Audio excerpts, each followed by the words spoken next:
Heath Ledger played Ned Kelly. Okay. So now two people have played Ned Kelly over the years. They've made two Ned Kelly movies. Okay. The first one, very famous Australian, Mick Jagger. Okay. I think I saw that was the one I saw. Right. Okay. So Mick Jagger, yes, lead singer of the Rolling Stones, Mick Jagger. British. Yes. Played Ned Kelly. Not Australian. In the first one. Yep. And the second one, it was directed by a guy called Gregor Jordan, I reckon his name is, and he made a great Australian film called Two Hands, which starred Heath Ledger and Rose Byrne, who some people might know. She's like a person who came over here, like she was in that latest Seth Rogen movie as his wife, and she was in Damages and a bunch of other things. Really, and she's really great. And another great Australian actor. So they Heath Ledger at the time was in his sort of painful actor period, took himself very seriously. Oh my goodness. And so my condolences. We were doing breakfast radio on a radio station called Triple J, which is like a government youth radio station. So no advertising. You can swear on air. You can talk about what you want. We play alternative music. It was good. It was great. It was a really great time. We're super open. And we could say whatever we wanted, it was fun. So we wouldn't really get people who were on the press tour. We'd only just get people in if we were interested in them. Yeah. But this production company had been bugging us for like weeks, just saying, you've got to get Heath Ledger on the show. And we're like, okay, great. We'd heard he was notoriously difficult, but we're like, no, if they're keen, maybe he's a fan of the show or whatever. Sure. Like if they're keen to have him on, then we're keen to have him on, right? Right. So we're doing the interview and it was like we'd taken him hostage.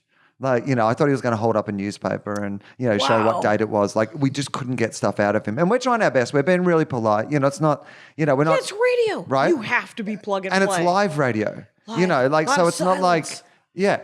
And so at one stage I could, the only thing I could hear was people turning their radios off. I could actually hear that back through the radio. Right.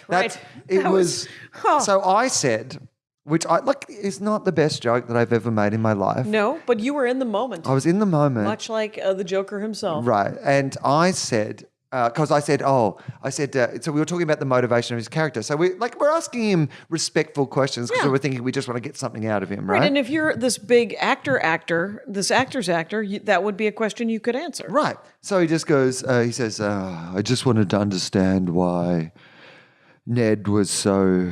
angry. Where did his rage come from? And I said, do you think it was because he had really bad hat hair?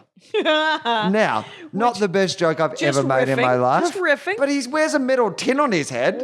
It's not, it's his famous thing. I haven't just... Right, you're not saying something with no That's point his of thing. reference. That is his thing. Right? He ranges the bush and he wears a metal bucket on his head. Yes. If you don't want people to talk about the fucking metal bucket, then don't wear a fucking metal bucket. No one else is wearing a metal bucket on their head.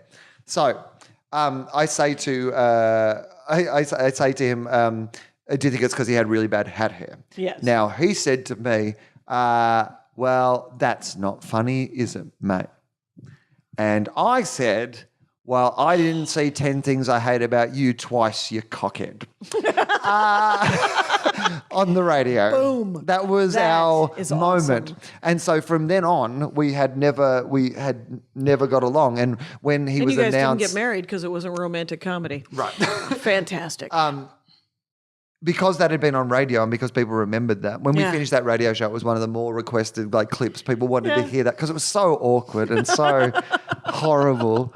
And so that's just gold. When he was cast as the Joker, all my friends were concerned for me. When you start, when it got announced, I didn't know what had been announced, so I just started getting messages from people going, "Are you okay?" And I was like, "Does everyone know I'm dying or something?" Right. And I haven't been told yet. And it was because Heath Ledger had been cast as the Joker in the Batman films, and everyone was like, they knew that I didn't get, and they thought it would ruin the films for me. I thought he was genius. I thought it was one of the best performances of all time. You have always been a Batman fan, right? And so that was where that came from. It was so.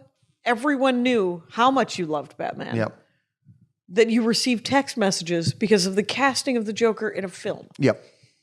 That is some dorky awesomeness. That is good work, my friend. Well, I'm going to see that and raise that. Well, double it at least, which is I got the exact same messages, but many more of them because of Twitter and the podcast and things like that. Right. When Ben Affleck was cast as Batman.